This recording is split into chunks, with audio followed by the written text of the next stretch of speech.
How can mindfulness change your personal life?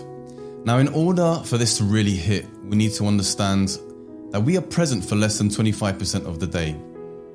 Now, this is important because it highlights that we live out the remaining 75% lost in thought.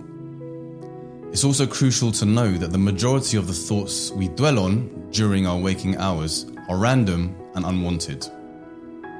Mindfulness shows us that we need only sit for a few minutes and observe this relentless string of thoughts that arise.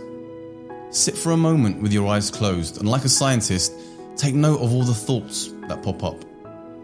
You may be surprised at what you see. Furthermore, try not to think of anything.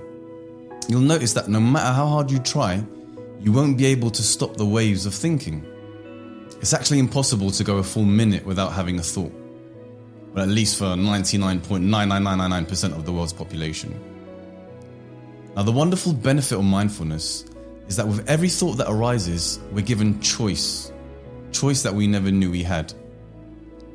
With every thought observed, we train our minds to constantly and consistently return back to our anchor. And in this case, it could be the breath, it could be a conversation, but the idea that we're constantly noticing a thought and bringing it back.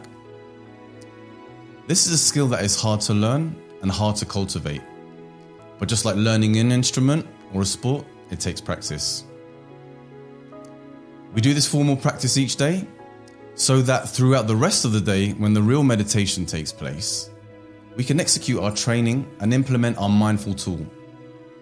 As thoughts arise, we bring our attention back to the present moment, back to the book we were reading, back to the email we were writing, back to the meal we were eating, back to the conversation we were having. We learn how to be present and in the now, and ultimately we start growing the percentage of the day that we are present.